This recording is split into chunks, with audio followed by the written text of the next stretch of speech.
नमस्कार, आदाब। मैं हूं इरफान और आप सुन रहे हैं लिसन विद इरफान। हमारे साथ हैं आज बहुत ही ख़ास मेहमान कमल कृष्ण राय, जो कि इलाहाबाद यूनिवर्सिटी में जब मैं पढ़ रहा था उस ज़माने में वो छात्र संघ के अध्यक्ष हुए।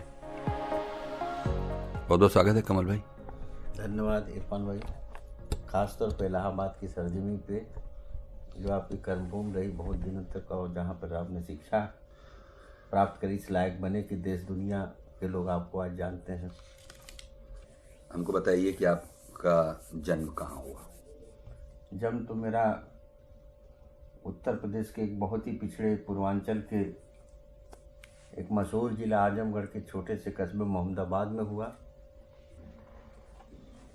और लेकिन तारीख भी बताइए और वर्ष भी बताइए। 30 अप्रैल 1957 को। लेकिन क्या कह रहे थे आप? लेकिन मेरे पिता और मेरी माँ वो एक शरणार्थी के तौर पर हिंदुस्तान आए थे। भारत विभाजन के वो विक्टिम थे, और उनका जो उनकी जन्मभूमि थी वो ईस्ट बंगाल था, और विभाजन के बाद वो पाकिस्तान के हिस्से में चला गया। ईस्ट पाकिस्तान हुआ, और उसमें बड़ी भयानक त्रासदी में हमारे माँ बाप का परिवार हिंदुस्तान में के इस हिस्से में आया, और टीन वाले मकानों में रहा, कलकत्ता के शरणार्थी कैंपों में रहा, और धीरे धीरे जैसे सिंध और पंजाब से आए, उसे बंगाल से आए, वो लोगों ने ही हिंदुस्तान में अपने शिक्षा के बल पर, श्रम के बल पर अपनी जगह बनाई। कलकत्ते में कहाँ आए होंगे ये लोग? मुझे याद नहीं, लेकिन कुछ इलाकों में बसाए गए थे जहाँ पर शरणार्थियों को बसाया गया था, और वो जगह खुली जगह नहीं होंगी, वहाँ पर टेंट के और टेंट लगे थे या टीन के सब बनाए गए थे उनको। तो फिर उन्होंने किया क्या, मतलब सर्वाइवल के लिए? चूँकि संपन्न परिवारों के थे, लूटे पीटे थे और शिक्षा ग्रहण कर रहे थे, तो वो शिक्षा को जारी रखा। सरकार ने भी मदद किया, वो लोग अपना ट्यूशन पढ़ाए, जैसे भी प्रयास करके सबने शिक्षा पाई, सबने समाज में अपनी जगह बनाई। लेकिन वो एक बहुत संघर्ष का दौर था। दूसरे बहुत बड़ा एक इमोशनल ब्रेकअप था, वो जो अपने देश से दूर होकर, अपने पूरे आब हवा से दूर होकर और अपने सोशल स्टेटस से दूर होकर रहना जो है, और वो अंत तक रहा उन लोगों के दिलो दिमाग पे। तो ये लोग फिर मोहम्मदाबाद कैसे आए होंगे? मोहम्मदाबाद इस तरह से आए कि मेरे पिता मेडिकल लाइन में थे, वो प्रैक्टिस किए, डेज कंपनी थी उसके तमाम, उस पर डॉक्टर के बहैसियत काम करते हुए वो पूर्वांचल बनारस, इलाहाबाद आए, फिर बनारस आए, आजमगढ़ आए, और उसके बाद निजी प्रैक्टिस करने के लिए उन्होंने मोहम्मदाबाद को चुना। और आप लोग कितने भाई बहन हैं? हम लोग कुल 6 बहन और 3 भाई। आपका कौन सा नंबर है? हमारा भाई बहनों में मिला के तो हमारा 8वां नंबर। अच्छा, तो मोहम्मदाबाद में ही आपकी कुछ पढ़ाई हुई? इंटरमीडिएट तक की पढ़ाई तो हमारी हुई वहाँ पर मोहम्मदाबाद में, टाउन इंटर कॉलेज से। उसके बाद वहाँ पर डिग्री कॉलेज नहीं था, तो हम आजमगढ़ आए, डीएवी कॉलेज से हमने ग्रेजुएशन किया। आजमगढ़ से? आजमगढ़ से। तो ये जो एक तरह से कहिए विभाजन के बाद का जो माइग्रेशन है, इस सब के बीच में ये बंगाली लोग हैं जी, और इनकी बंगाली आइडेंटिटी कितनी बची रह पाई, मतलब उत्तर प्रदेश के इन शहरों में रहते हुए? भाषा के तौर पर तो उन्होंने पूरी तौर पे बचा के रखा, और जीवन जीने के जो तरीके थे, बंगाली तरीका आप जिसको कहते हैं, उसको भी बचा के रखा। लेकिन बाकी कुछ छिन्न भिन्न हो गया, क्योंकि कोई अपने समाज को लेकर नहीं आए, और पूरा बिखरा हुआ परिवार था। हमारे पिताजी 3 भाई थे, या हमारे माँ के कई भाई बहनें थीं, तो ज़्यादातर वो जुड़े थे जो कलकत्ते में ही रुक गए। लेकिन कोई मध्य प्रदेश में है, कोई महाराष्ट्र में है, कोई सरगुजा में है, कोई चिरी मिरी में है, कोई आपके धनबाद में है। इस तरह से तो बहुत ही डिसजॉइंटेड फैमिली रहा। आपस में पिता के भाई बहनों में उस तरह से डे टू डे जैसे एक होता है कि हर मौके पर हाजिर हो, तो एक अलगाव जैसा लगा कि आइसोलेटेड है। पिता के पक्ष से कह रहे हैं? पिता के पक्ष से भी, माँ के भी पक्ष से। और खुद आपके अपने भाई बहनों के बीच में? वो काफ़ी मतलब बहुत यूनाइटेड फैमिली थी, अभी भी है यूनिटी, क्योंकि हम लोग यहाँ के ही माहौल में थे। हमारा कोई बंगला के सांस्कृतिक भाषाई परिवेश में हम नहीं जिए, हम तो यहाँ के लोगों के साथ जिए, यहाँ की भाषा, यहाँ के भोजन के साथ जिए, यहाँ के शिक्षा दीक्षा के साथ जिए। तो हम लोगों का एक काफ़ी आपस में एकता थी, परिवार में भी और समाज में भी। अभी सभी भाई बहन अभी जीवित हैं? एक बड़े भाई का अभी देहांत हुआ, बाकी सब लोग हैं। और आप लोगों का मिलना जुलना रहे काफ़ी? हाँ, मतलब वो आपस के रिश्ते सब में। हाँ, तो फिर आप जो आजमगढ़ से इंटर करने के बाद फिर आप आजमगढ़ इंटरमीडिएट तक तो मैं पढ़ा मोहम्मदाबाद में। हाँ। और फिर बीए करने के लिए डीएवी कॉलेज आया, वहाँ से मैंने बीए किया। फिर उसके बाद मैं लॉ करने के नियत से इलाहाबाद में एडमिशन लिया। किस साल में? इलाहाबाद में हमने एडमिशन लिया होगा 79 में। तो 79 से फिर आपने लॉ पूरा कर लिया? लॉ पूरा किया, फिर एमए किया। छात्र राजनीति में रहे करीब 8-10 साल। कैंपस की लाइफ थी हमारी, हॉस्टल में रहते थे, और उसके बाद वकालत में आ गए। नहीं, वो सब तो काफ़ी लंबा जंप ले रहे हैं। ये जो लॉ तो आपने 79 में शुरू किया,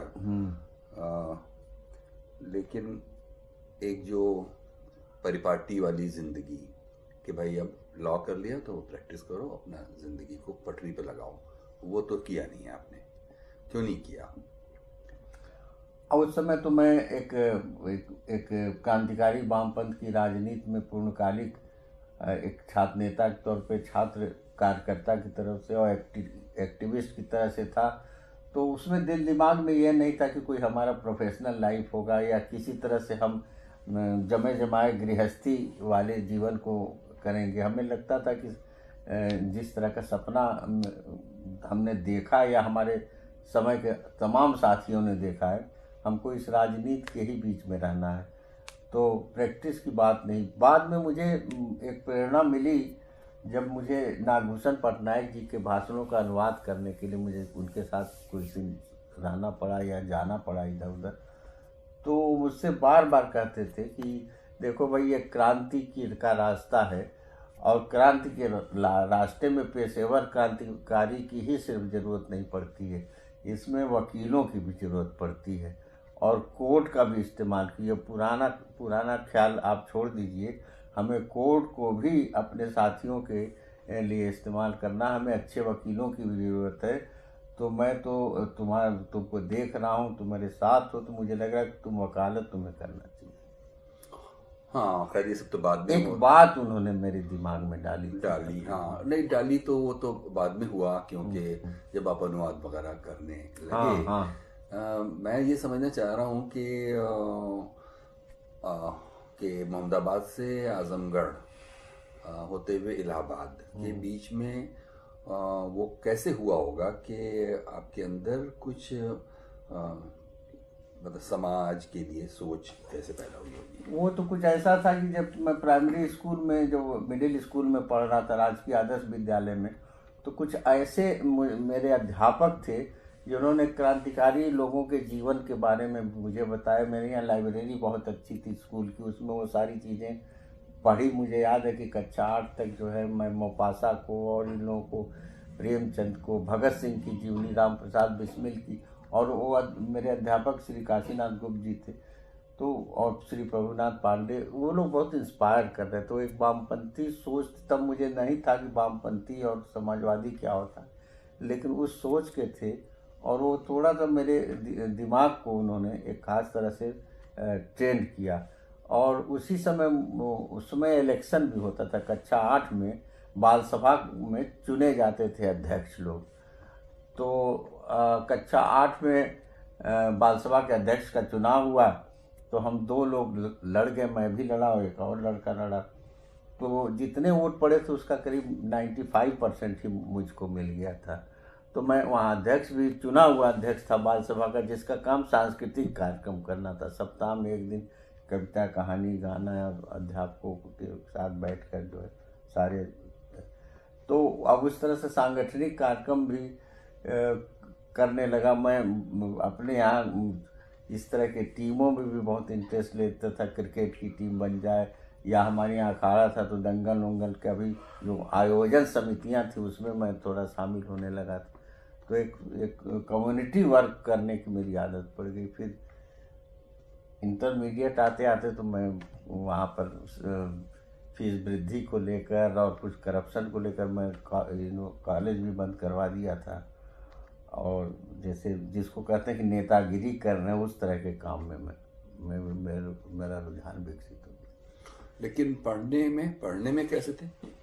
पढ़ने में मैं शुरू से ही फर्स्ट डिवीज़न था, प्रथम श्रेणी था। और कक्षा 5 में मैंने इस छात्रवृत्ति कही जाती थी, वो उसके लिए जिला या रीजन स्तर पर कंपटीशन होता था, उसमें मैं भाग लिया, क्वालिफाई किया। तो कक्षा 6 से ही मुझे स्कॉलरशिप मिलने लगी थी। 6, 7, 8, फिर 9, 10 के बाद वो एक सम्मान सहित उत्तीर्ण का होता था, तो उसमें स्कॉलरशिप बढ़ जाती थी। 11, 12, उसके बाद फिर मैं यूनिवर्सिटी तक मुझे स्कॉलरशिप मिली। लेकिन ये जो कक्षा बीए में मैं फर्स्ट क्लास था मैं, और बीए में मैं हिंदी और इंग्लिश लेकर फर्स्ट क्लास आ, तो बड़ा वहाँ पर शोर मचा हुआ था कि लिटरेचर लेकर एक लड़का फर्स्ट क्लास हुआ। तो उस वहाँ वो भी नंबर इतने थे कि उसमें भी मुझे स्कॉलरशिप मिली। तो मैं लॉ में भी यहाँ पर वो स्कॉलरशिप मुझे मिल गई थी। ये जो कक्षा 6 और कक्षा 8 का जो ज़माना था उसमें बोर्ड का एग्ज़ाम होता था कक्षा 8 में, और रिजल्ट छपता था। कक्षा 8 में उस समय एग्ज़ाम होता था, एग्ज़ाम के सेंटर होते थे और उसका रिजल्ट अखबार में छपता था। बाकी तो घर मतलब स्कूल के ही एग्ज़ाम होते थे। तो ये जो कक्षा 6 और 8 वाले ज़माने में घर की क्या हालत थी? मतलब ये कि स्कॉलरशिप तो ठीक है, लेकिन पिता की इतने सारे बच्चों के बीच में शिक्षा देने, उनको कपड़े देना, उनको सुविधा, हमारे फादर काफ़ी मशहूर डॉक्टर थे। और ख़ास तौर पे जो हमारे फादर जब उस छोटे से कस्बे में आए तो वहाँ चिकित्सा पद्धति 2 थी, एक आयुर्वेद, एक हकीमी चलती थी, या आयुर्वेद के डॉक्टर थे। एलोपैथ के वो पहले डॉक्टर थे, और एलोपैथ के डॉक्टर अनुभवी भी थे। वो शहर में रहे थे, कलकत्ता में, इलाहाबाद में, बनारस में। और वो ऐसा समय था जब तावन चला था, मेरे प्लेग का और इस तरह की महामारियाँ फैल रही थी, हैजे का, डायरिया का, डिप्थीरिया का, जिसमें गांव के गांव बड़े परेशान। तो ये उसमें काफ़ी मेरे फादर मेहनत किए उस लोगों के इलाज करने में, और काफ़ी मशहूर हो गए थे, संपन्न थे। हाँ, मतलब ये कोई घर में अभाव की स्थिति नहीं है कि फीस कैसे दी जाएगी और कपड़े क्या होंगे, यूनिफॉर्म क्या होंगे, वैसा कुछ नहीं था। हाँ, और बहुत बाद में एलोपैथ के डॉक्टर वहाँ आए, तो अकेले डॉक्टर थे, और एलोपैथ के चिकित्सा पद्धति से लोगों को ज़्यादा और जल्दी फायदा होने लगा, तो उनका नाम बहुत हो गया। बहुत बड़े इलाके में उनका क्षेत्र था। मतलब उस समय उनके पास साइकिल थी, रिक्शा था, एक्का था और मोटर था। 4 सवारियां थी जिससे वो आते जाते थे। तो उसी वाले अगर मोहम्मदाबाद की इस दुनिया के बारे में सोचें तो और आपकी रुचियों के क्या केंद्र और दोस्तियों की क्या दुनिया थी? और तो मान लीजिए मैं वहाँ पर था, मैं कविता लिखने लगा था, और एक आध कवि शायरों के संपर्क में भी था। उस समय मेरी कविताएं आज और गांडीव में छपने भी लगी थी, कक्षा 8, 9, 10 तक।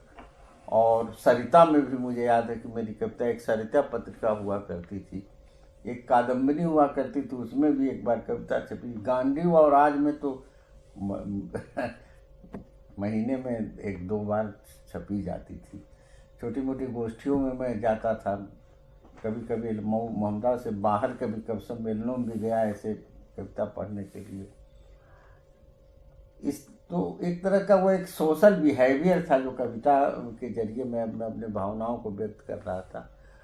और हाई स्कूल आते आते वहाँ पर जो जनसंघ के खिलाफ सोशलिस्ट पार्टी थी या कम्युनिस्ट पार्टी थी, उसकी तरफ मैं आकर्षित हुआ। तो एक श्यामलाल कनौजिया थे, सोशलिस्ट पार्टी से लड़े थे, तो उनका प्रचार में मैं था स्कूल में, इंटर में, और एक कम्युनिस्ट पार्टी के थे, उनके लिए भी हम लोग काम किए थे। तो अपने अपने अपने तरीके से अपने कुछ मित्र थे, तो थोड़ी सी रुझान इस तरह के विचार की तरफ था।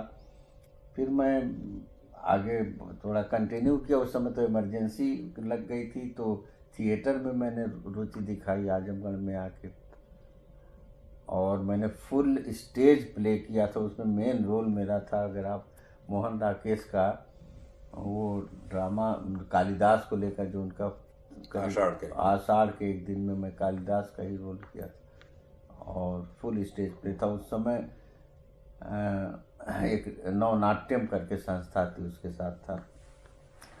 और फिर उसी समय समानांतर का गठन हुआ था, मैं भी बहुत संपर्क में था उनके, अनिल रंजन भौमिक। उसी समय अशोक भौमिक साहब आजमगढ़ में सक्रिय थे, और वो काफ़ी उनका वो एक बड़े बौद्धिक क्षमता वाले व्यक्ति थे। उनके साथ हम लोग बहुत काफ़ी उनके नज़दीक रहे, और ये जो समानांतर के गठन का जो वैचारिक आधार था वो अशोक भौमिक जी का था। और अशोक भौमिक ने ही बादल सरकार का जो थर्ड थिएटर और उनको बुलाना और नाटक के नए विधाओं से अनिल रंजन भौमिक को जोड़ना, ये सब अशोक भौमिक बड़े, और आजमगढ़ में उनकी बड़ी ख्याति भी थी अशोक भौमिक। ये जिन कविताओं की बात आप कर रहे हैं जो सरिता में या गांधी वगैरह में छपती थी, उनमें क्या होता था कविताओं में? कविता मुख्यतः ये एक तरह से आदर्शवादी कविताएं थी, या उत्साहवर्धक कविताएं थी, या देशभक्ति की कविताएं थी। उसमें प्रेम कोई विषय नहीं होता। दोबारा कभी आपने उन कविताओं को देखा? नहीं देखा। मैंने और मेरे पास वो डायरी वायरी भी नहीं है जिसमें मैं लिखा रहा होऊंगा। मैं इसलिए पूछ रहा हूँ कि कुछ तो याद आता होगा कि वो किन विषयों पर कविताएं थी? यही खास तौर पे मतलब एक तरह से एक सोशल रिफॉर्म पे, या कोई इनकरेजमेंट पे, इंसेंटिव्स पे, युवा वर्ग के उत्साह वर्धन के लिए इस तरह की कविताएं थी। रोमानी कविताएं मैंने उस तरह से नहीं लिखी, बल्कि इलाहाबाद में भी आया तो इलाहाबाद में हिंदी विभाग के में उस समय कोई एक कविता मैंने लंबी लिखी थी जो हिंदी विभाग की पत्रिका में प्रदीप सौरभ ने छापी थी। अच्छा, तब कब तक आपको ये मैंने ये वाले दौर में, चाहे वो मोहम्मदाबाद से आजमगढ़ जाने तक में, आपको कुछ मालूम हुआ था कि जिंदगी का करना क्या है? नहीं, मैं कभी मुझे तो यह भी नहीं पता था कि कौन सा विषय लूँगा तो मेरा कौन सा करियर होगा, क्योंकि मैं पढ़ने में अच्छा था। तो मैं साइकोलॉजी में क्यों लिया, मैं इंग्लिश क्यों लिया, हिंदी क्यों लिया? मुझे तो पोल साइंस या फिलॉसफी या इस तरह का कोई सब्जेक्ट बीए में लेना चाहिए था। तो एक तो मेरे फादर, ये वो लोग जिस तरह के माहौल से आए तो जानते ही नहीं थे कि यहाँ नौकरी में कौन सा सब्जेक्ट चाहिए, या कैरियर बिल्डिंग में इसको क्या करना चाहिए। और दूसरे मैं भी नहीं जानता था, न मेरा कोई रुझान था, न कोई फ्यूचर की ऐसी प्लानिंग थी। तो लिटरेचर ले लिया, और संजोग से मुझे नंबर अच्छे मिले, नहीं तो उसमें कोई उससे नहीं तय हो रहा। जो जिनके घर के लोग प्लान करते थे, सब हिस्ट्री और पॉलिटिकल साइंस और फिलॉसफी पढ़ रहे थे लड़के, जो कम से कम 2 विषय तो रहता ही था। और जब आप आजमगढ़ से इलाहाबाद आए थे, तो इस शहर की क्या अर्ली इम्प्रेशंस क्या हैं, कि मतलब वो एक छोटे शहर से बड़े शहर में आने का, या फिर शुरुआती शहर को लेकर तो न मेरे दिमाग में कुछ नहीं था, यूनिवर्सिटी को लेकर था। और मेरे पास मेरे दोस्त 3 तरह से पढ़ने गए। इलाहाबाद वाला तो भी था थोड़ा सा, लेकिन मेरे जो अजीज दोस्त थे वो अलीगढ़ मुस्लिम यूनिवर्सिटी में गए पढ़ने, और बनारस हिंदू यूनिवर्सिटी में। और उधर से मेरा बहुत दबाव था कि आप तुम यहीं आओ, यहीं पढ़ो, यहीं एडमिशन लो। लेकिन हमारे एक सीनियर थे, मुस्लिम हॉस्टल में रहते थे, शमशाद अहमद, तो वो मुझको मोहम्मदाबाद से मऊ वाली ट्रेन में मिल गए, और काफ़ी इंस्पायर किए कि यार तुम नंबर सही है, कंपटीशन वाली जगह, वहाँ आओगे तो तुमको कुछ अफसर बनने का मौका मिल सकता है। तो तुम आओ, इलाहाबाद ही आओ, बीएचयू में सब माहौल नहीं, बीएचयू पढ़ाई लिखाई दूसरे ढंग की होती वहाँ, और एएमयू बेकार है। तो मैं फिर इलाहाबाद आ गया, और इलाहाबाद से कोई मेरा इंस्पिरेशन नहीं था, न मैं वक्त कुछ जानता भी नहीं था इलाहाबाद। ये जरूर जानता था कि वहाँ के हमारे कस्बे से जितने लोग गए थे वहाँ बीएससी करने इलाहाबाद, सब फेल होकर वापस आ गए थे। तो किन सर्कमस्टांसेस में इलाहाबाद यूनिवर्सिटी में जब आपने ज्वाइन कर दिया, लॉ ही तो ज्वाइन किया होगा आते ही, और शायद हॉस्टल मिल गया था रहने के लिए, क्या था वो तो कहानी से, उसी में तो मैं पीएसओ के जाल में फंसा। क्या है कहानी?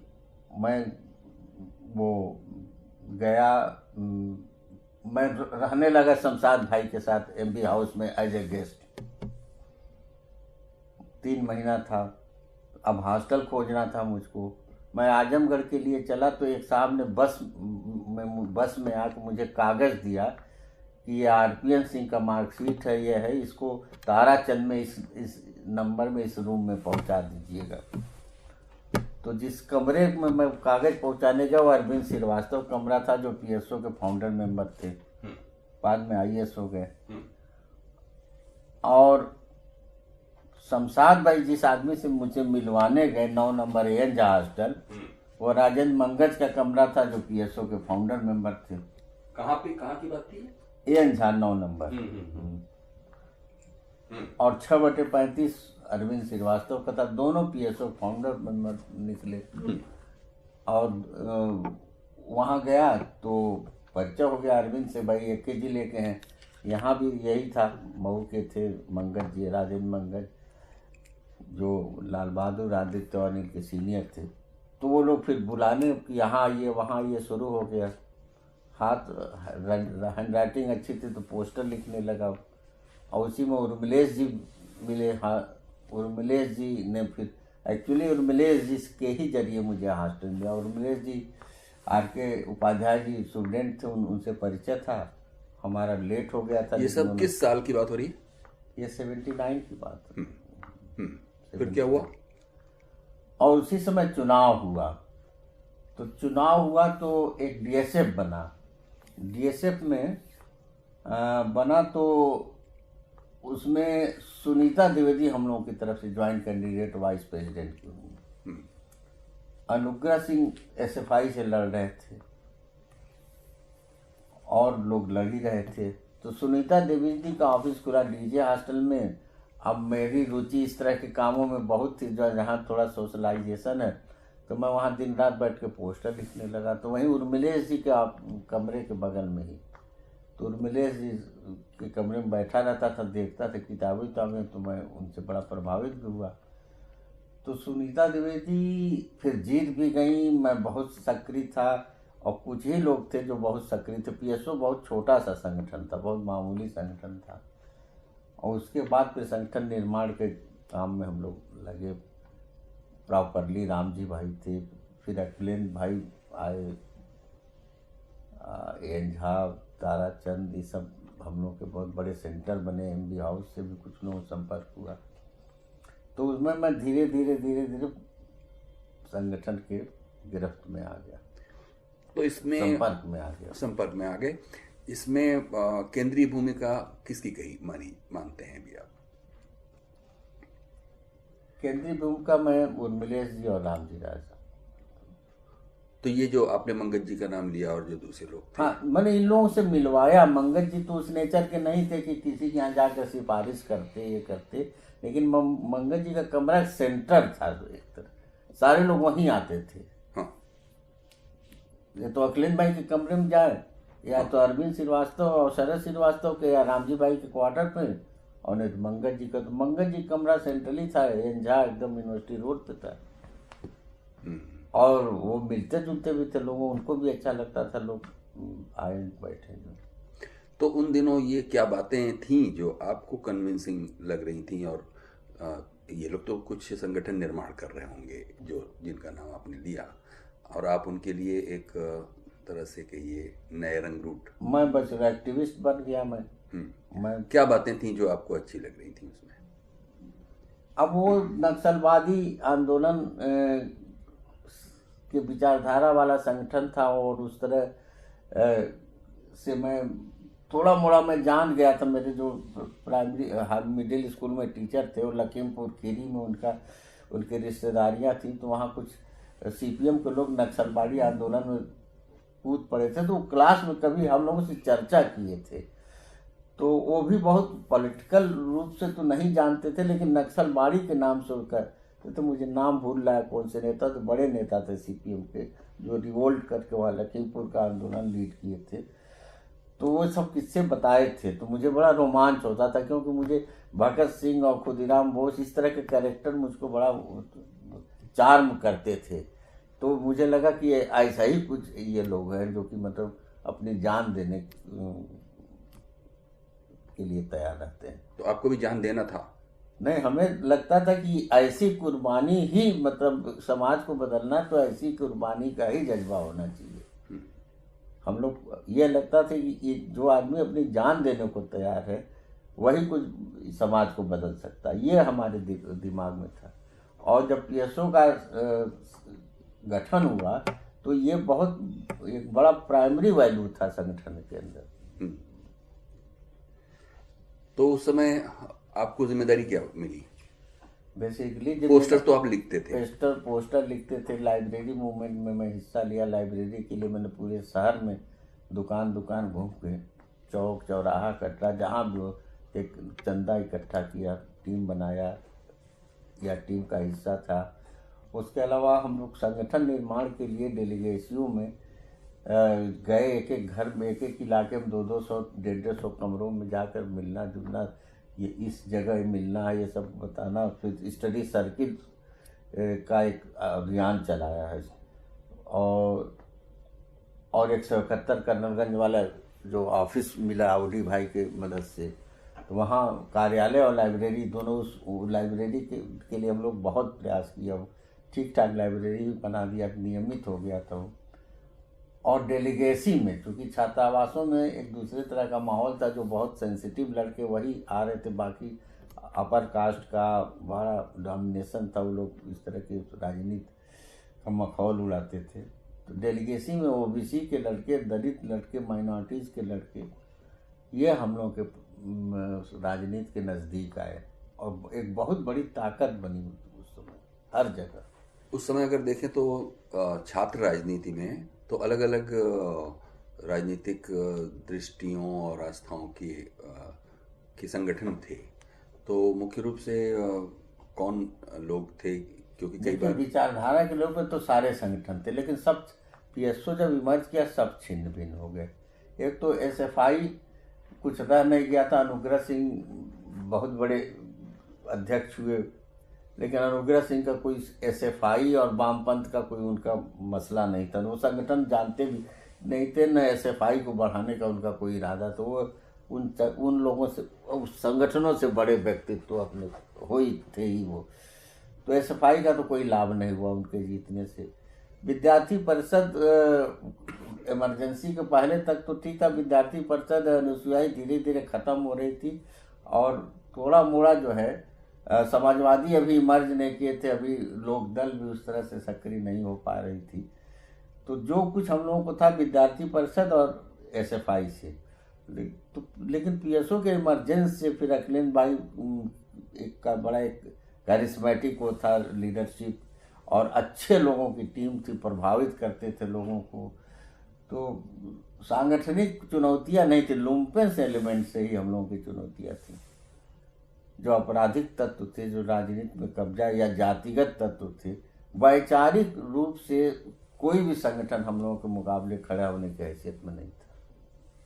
तो लेकिन बल्कि वो बहुत सारे उनके टूट के लोग हम लोगों के साथ भी शामिल हुए। लेकिन उसी, आप तो 79 की बात कर रहे थे, शुरुआती नहीं, अब 81 82 पर आ जाइए, जब हाँ। अखिलेश भाई पहला चुनाव लड़ चुके थे 80 में, 83 में अध्यक्ष हुए। तो तब तक आपका क्या रोल?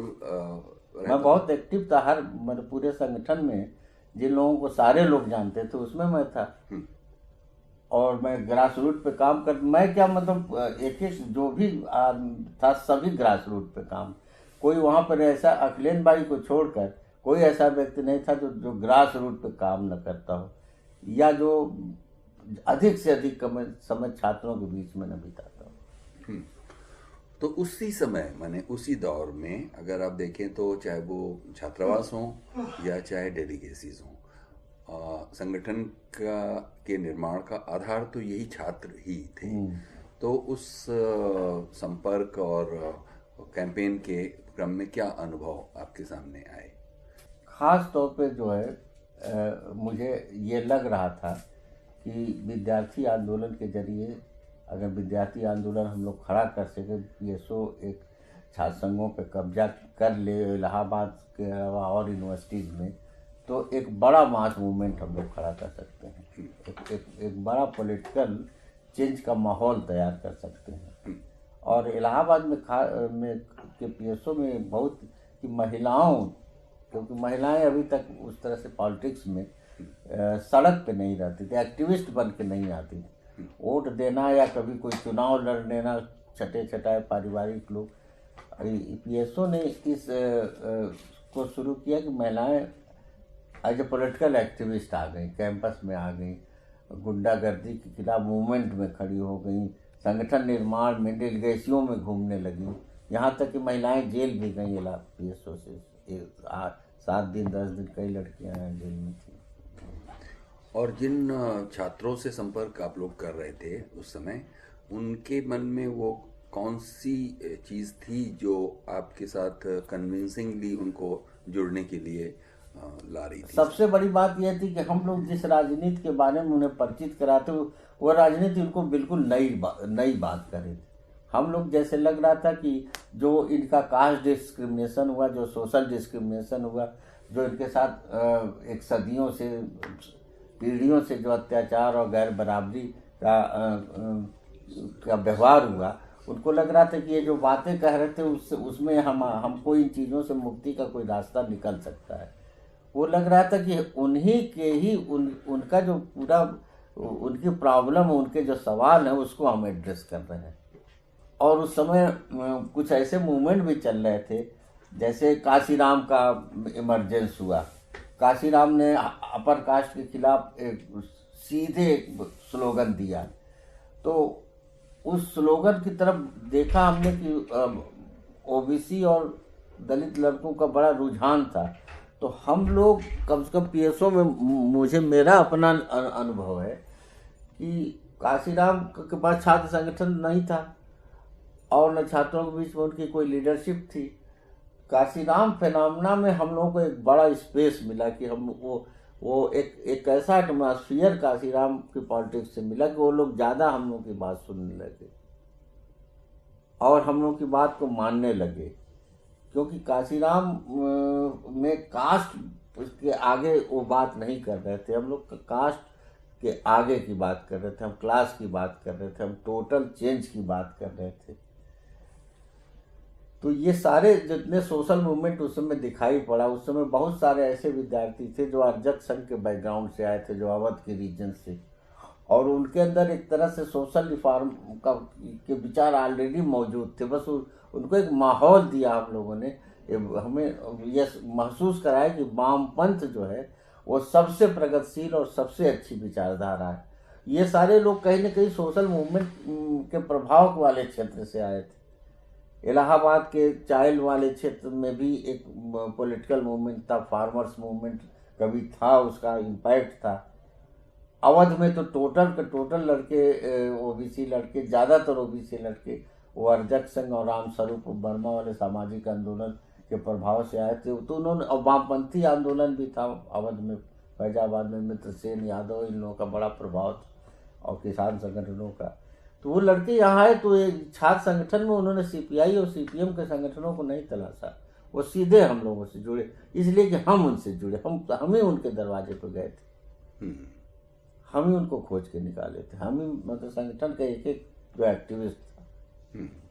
अच्छा, तो अगर इसमें देखें तो ऐसा नहीं है कि कोई रॉ एलिमेंट्स को हमने जो है उसको विचारधारा से जोड़ा, वो सारे लोग थे जो उस क्षेत्र से आ रहे थे जहाँ कोई एक सामाजिक आंदोलन की एक प्रक्रिया में उस प्रभाव में रहते थे।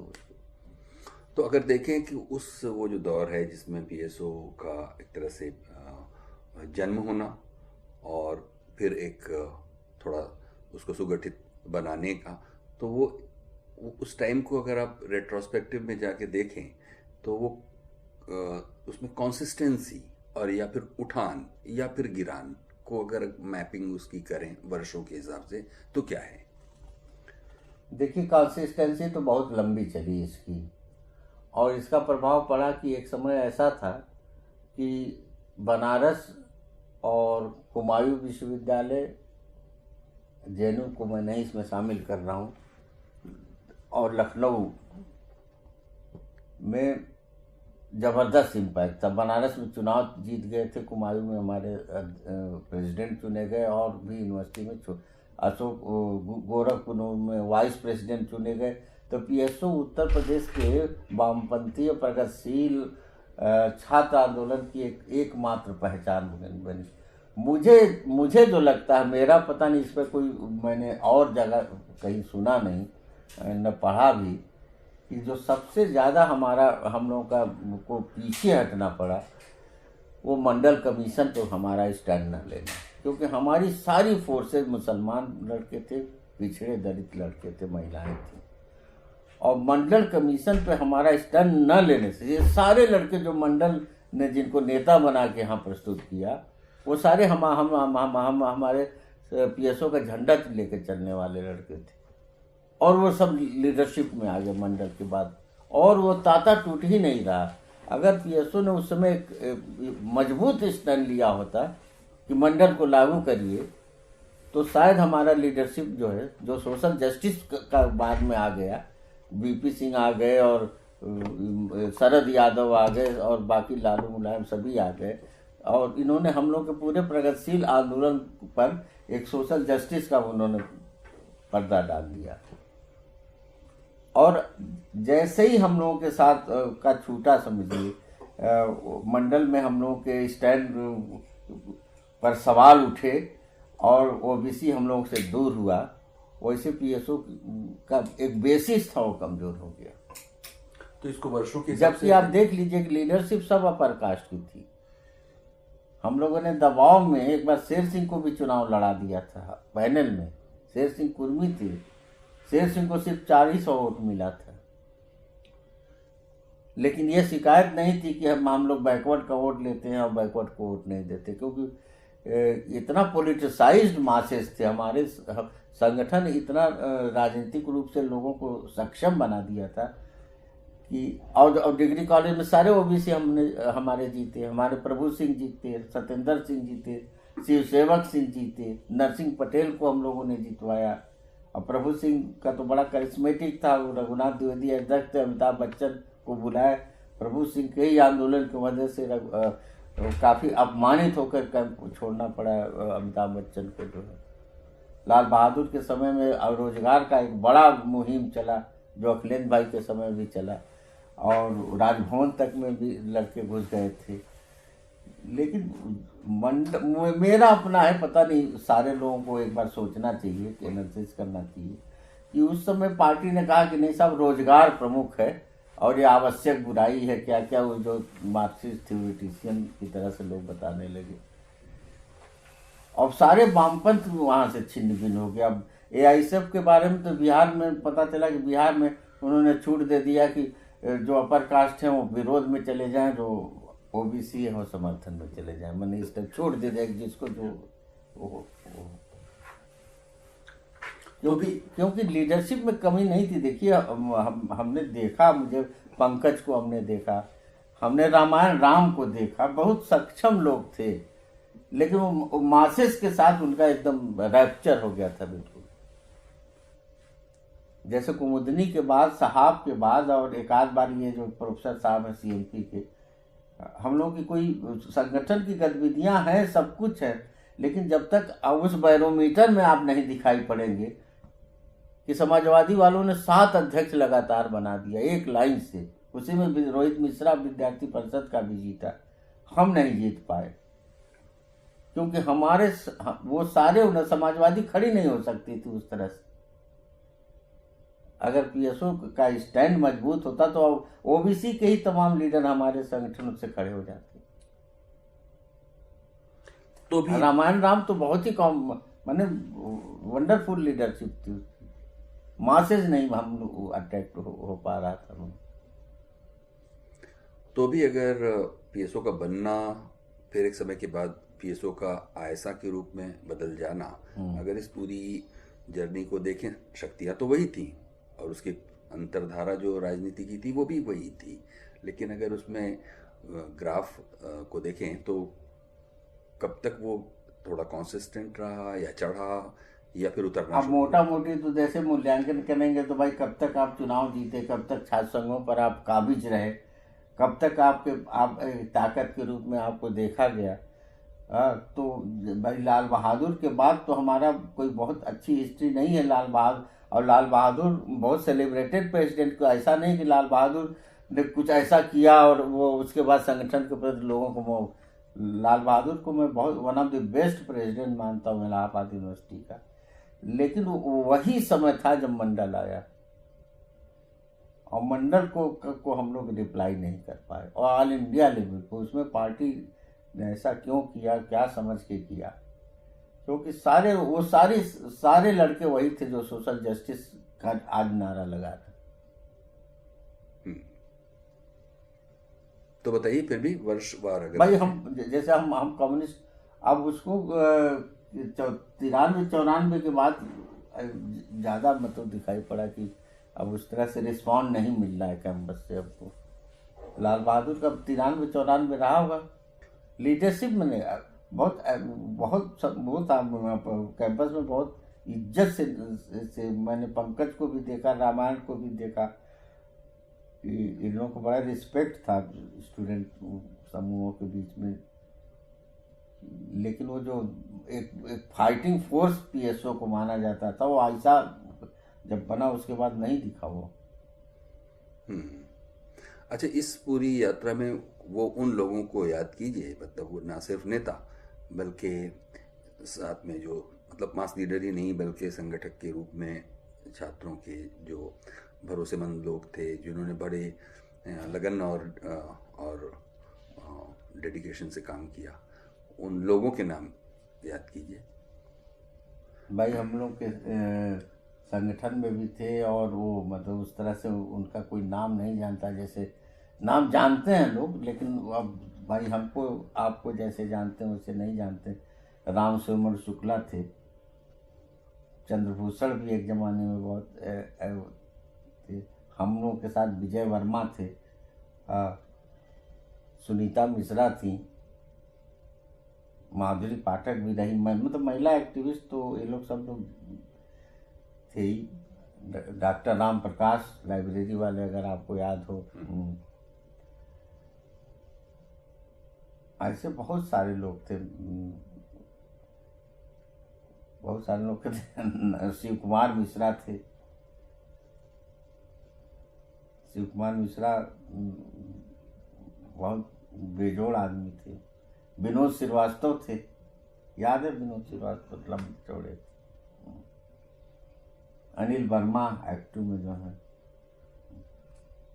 अच्छा, तो ये सब करते हुए में गतिविधियों का रूप, और ये सारे लोग हैं, मैंने ये सारे लोग हैं जो हम लोगों से जुड़े हैं, हम लोग इनसे जुड़े हुए हैं।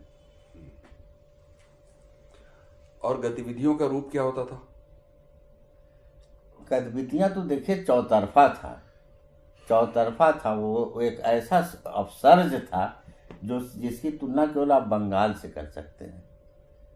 कि हमारा पीएसओ स्टडी सर्किल भी चला रहा था, पीएसओ कविता पोस्टर प्रदर्शनी कर रहा था, पीएसओ यहाँ के थिएटर मूवमेंट को भी सहयोग कर रहा था, और पीएसओ ने एक ऐसा काम किया था जो बता रहा हूँ कि बंगाल ही उसको कंपेयर कर सकता है, जो दस्ता नाट्य मंच का निर्माण हुआ था।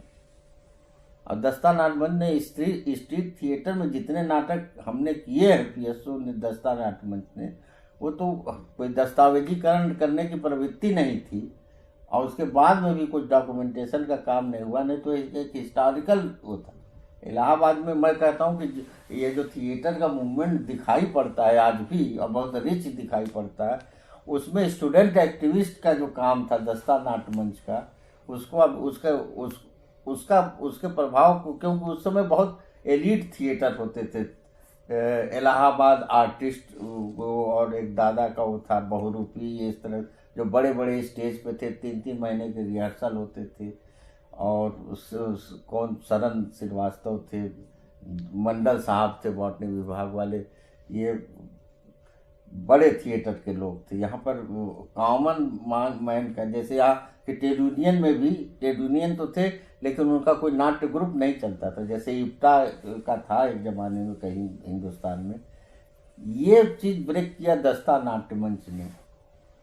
तो ये पूरा ये राजनीति चारों तरफ से हो रही थी, पत्रिकाएं निकल रही थी, अभिव्यक्ति में मैं भी संपादन किया, आप भी किए और लोग भी किए, अच्छी लोकप्रिय पत्रिका थी।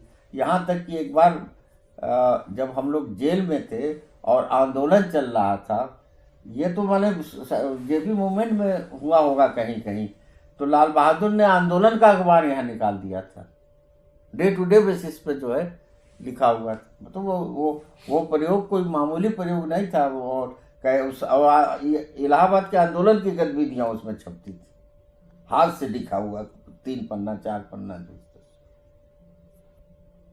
लड़कियां नाटकों में आ गई थी, गीतों के टीम थे, मतलब पॉलिटिक्स, कल्चर, इंटेलेक्चुअल डिबेट। यहाँ तो कुछ दिन मार्क्सिस्ट स्टडी सर्किल भी चलाया अमरेश ने, जो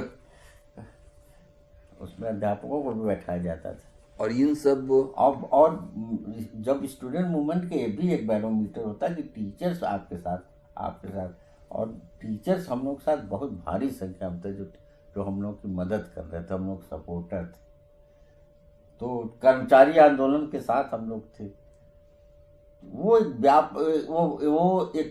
चुनावी अध्यक्ष उपाध्यक्ष बनाने वाला संगठन तो था ही नहीं, वो तो एक मूवमेंट खड़ा करने वाला संगठन। और सारे आंदोलन जो है के हिस्सेदारी थी, चाहे वो कर्मचारियों की हो, चाहे मिनिस्ट्रियल स्टाफ की हो, चाहे टीचर्स की हो। वही दौर था जब 80 दिन आटा ने लड़ाई लड़ी आरपी मिश्रा के खिलाफ, WH मलिक के खिलाफ, प्रोफेसर बनवाली लाल शर्मा जैसे लोग इमर्ज किए उसमें। तो एक जगह से जब कोई चीज उठती है ना, तो उसका इम्पैक्ट चारों तरफ दिखाई पड़ता है। फिल्म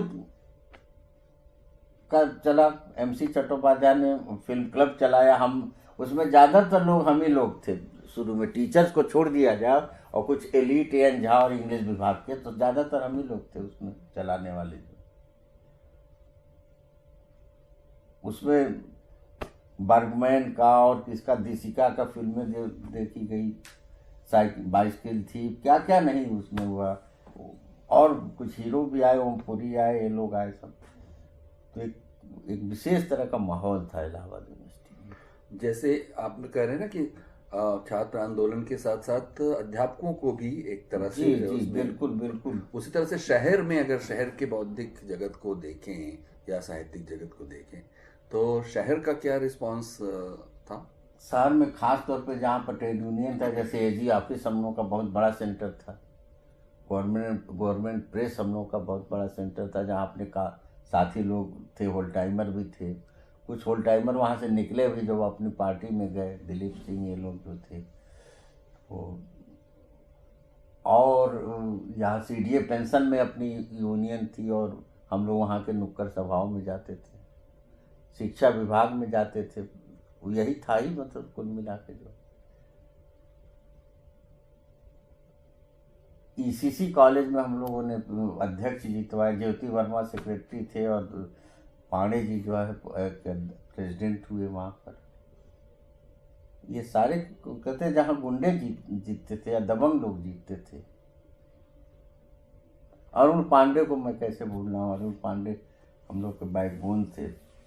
अमरेश मिश्रा, उदय तो मान लीजिए दस्ता में थे आप, ज्ञानवंत जी तो काफी यूज थे।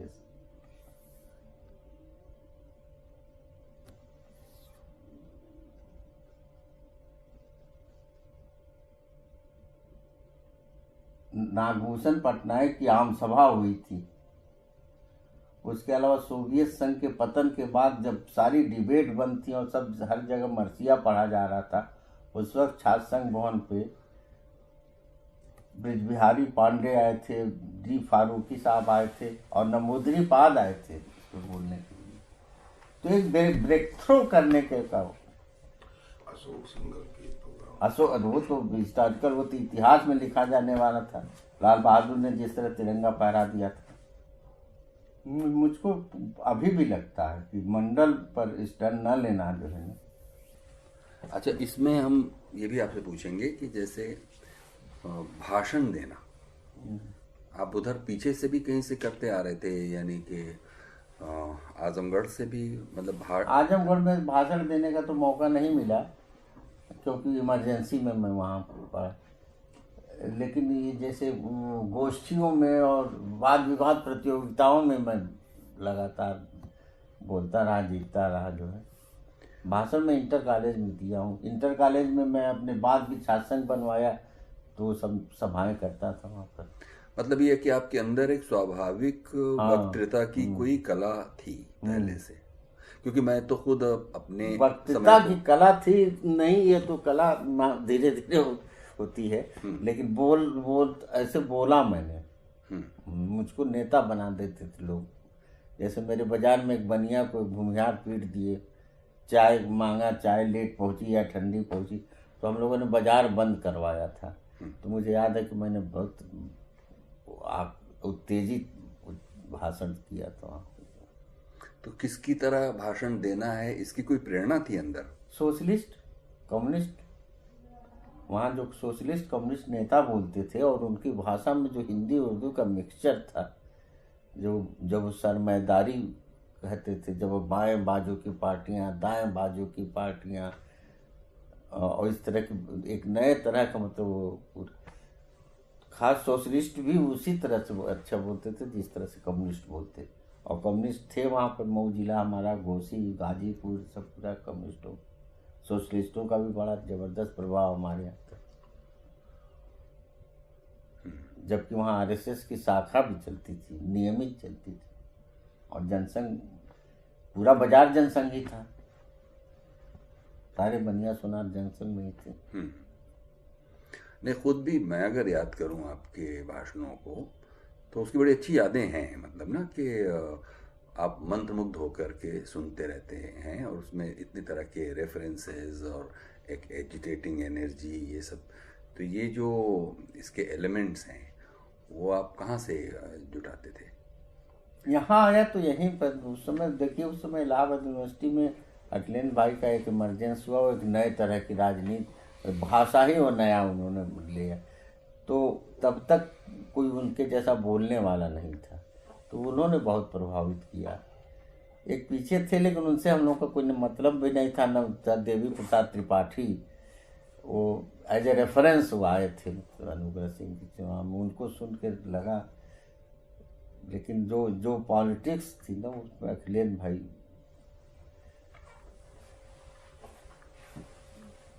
जैसे आप अपने भाषणों को तैयार करने के लिए कुछ अलग से नहीं, कभी नहीं कि उसमें क्या? ऐसा कुछ नहीं। अब तो पूरा जीवन ही उसी में रहता था, पढ़ना, लिखना, सुनना, बात करना। तो अलग से कोई प्रिपरेशन जैसा कुछ था नहीं कि क्या बोलना, कब क्या बोलना, क्या करना। और जो मास लीडर या छात्र नेता बोलता है और माहौल रहता, तो उसको तो बहुत सारी चीज़ें तुरंत बोलनी पड़ती हैं, या आमने सामने का कुछ झगड़े जैसी दो मंच हो तो फिर वो सब कुछ आपका तैयार किया हुआ खत्म हो जाता, फिर तो जवाबी होता है। अच्छा, तो और इलाहाबाद यूनिवर्सिटी में इसकी बहुत अच्छी ट्रेनिंग ग्राउंड है कि आप जो है किसी से उलझ जाइए, और अगर आप मजबूत पड़ गए तो उसका ख़त्म हो जाता है वहाँ पर। और पीएसओ कभी कमज़ोर पड़ा नहीं, चाहे कुमुदनी जी हों, चाहे लाल बहादुर जी हों। लेकिन जैसे हम लोग थे तो हम लोग सम्मेलनों में जाते थे, दिल्ली गए, कलकत्ता गए, और जगह गए, लखनऊ गए, तो पार्टी के जो नेताओं का भाषण था वो सब बड़ा दिमाग में उसका असर पड़ता था। या मैं जब आईपीएफ में कलकत्ते में कुछ बड़े अन्य माले गुटों के नेताओं का अनुवाद किया बंगला से हिंदी या इंग्लिश से हिंदी, तो उनकी भाषण का लेवल मैं जब देखा मुझे लगा कि ये भाषण है। मुझे लगा कि शायद 30 कौन मतलब वंडरफुल इंग्लिश बोल रहे थे और उनको मुझे हिंदी में अनुवाद करना था।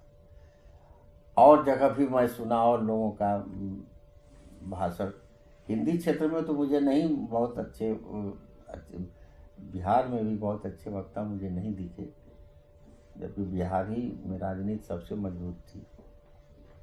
लेकिन और भाषाओं में काफ़ी अच्छे स्पीकर थे, क्रांतिकारी मिजाज के लोग थे जो। और नागभूषण जी के साथ तो मेरा ठीक ठाक समय बीता, तो नागभूषण जी तो अद्वितीय थे इस मामले में। उनकी जो पॉलिटिकल समझदारी थी उसको व्यक्त करने का, जिन शब्दों को वो चुनते थे उससे लगता है कि उनके कितना मीनिंगफुल चीज़ों को निकालने दिया। तो इस यात्रा में अगर देखें तो आपके ही मन में संशय कब से आने शुरू हुए होंगे, जो कि जहाँ से चले थे फिर वहाँ से रास्ता बदलना शुरू हुआ? मुझको लगता है कि मैं कभी मतलब मोहभंग वाली स्थिति में आज भी नहीं हूँ। मुझे वैसा, मैं सेल्फ जस्टिफिकेशन की बात नहीं करूँ, मेरी अपनी परिस्थितियाँ ऐसी हो गई कि मुझे वकालत करनी है। मैं शादी कर लिया, मेरे पास कोई रहने खाने की व्यवस्था नहीं थी, मुझे एक लोअर मिडिल क्लास ज़िंदगी जीनी थी।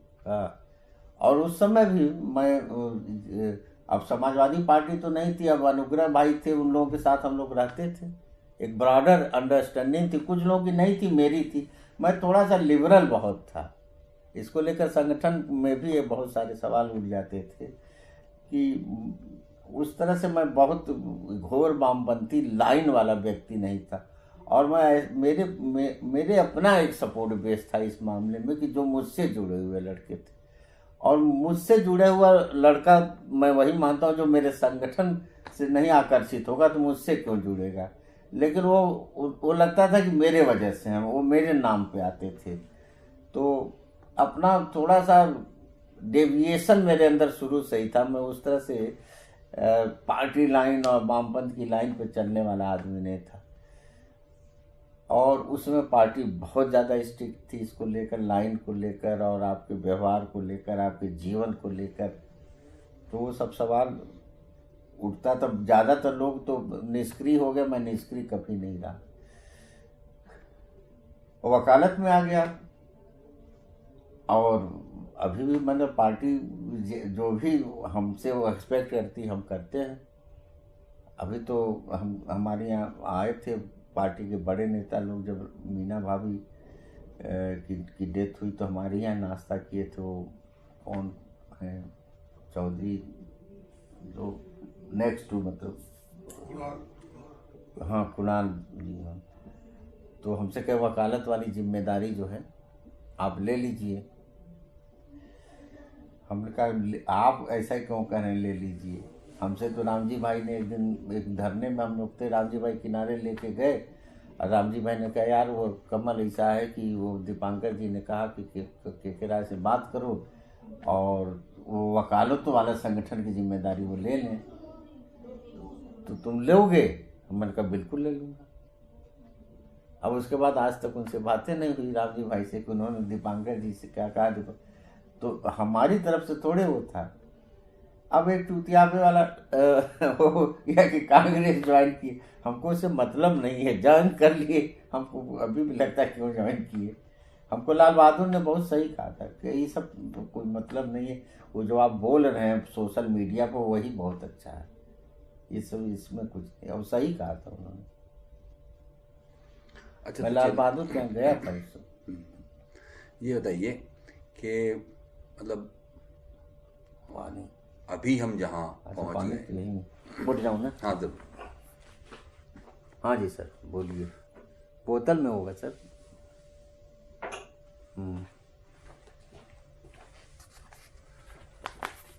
मतलब अभी हम एक समाज के रूप में, हाँ उसमें एक चीज़ और लाइन जोड़ दूँ।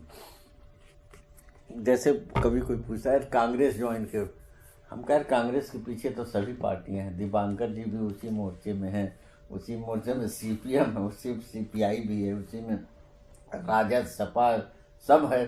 तो हमसे क्यों पूछा जा रहा है कि कांग्रेसी को तो नेता मान के हिंदुस्तान का कौन गठबंधन, इंडिया गठबंधन में सभी पीछे पीछे चल रहे हैं कांग्रेस के। तो हम इन्हीं लोगों से प्रभावित हैं। देखिए, सबसे पॉजिटिव चीज़ यह है ना कि जो हालात हैं उस हालात पे मेरी अलग से कोई टिप्पणी नहीं हो, सब देखते हैं।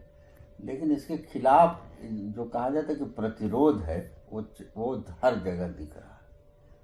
कोई चुप बैठकर आंख मूंद कर इसे स्वीकार नहीं कर रहा और प्रोटेस्ट का माहौल है। अब कितना आप इसमें सफल होंगे, कब सफल होंगे और उसमें कितना और दमन होगा इसका अनुमान मैं नहीं लगा सकता। लेकिन खामोशी बिल्कुल नहीं है। जितना इनका जो इसको फासिस्ट कहिए, दक्षिणपंथी कहिए, सांप्रदायिक कहिए, जो भी कहिए, कॉरपोरेट कहिए, उसके खिलाफ प्रोटेस्ट है। और वो बहुत 2-3 उदाहरणों से देखा जाए। एक तो छात्र आंदोलन दिख रहा है जगह जगह, स्पॉन्टेनियस आक्रामक तेवर पे। इलाहाबाद में भी देखा गया, पटना में भी, लखनऊ में भी। 167 हिंदुस्तान के पार्कों में मुस्लिम महिलाओं ने जो 73 दिन तक धरना दिया है इसको लेकर, CAA को लेकर, यह भी एक बहुत बड़ा फिनोमेना है कि कैसे घर के भीतर से आवाज़ उठी। कोई कल्पना ही नहीं कर सकता था कि मुसलमान की औरतें पार्कों में बैठे हैं। 99% मुस्लिम औरतें थी। और तीसरा जो 13 महीने का किसान आंदोलन जो है, ये सारे सिम्टम्स हैं जिससे लग रहा है कि खामोशी बिल्कुल नहीं, प्रोटेस्ट का एक माहौल है। और नेशनलिटीज़ के भी देखिए, आप कश्मीर से लेकर और नॉर्थ ईस्ट में भी सबके बावजूद सड़क पे लोग आ जाते हैं।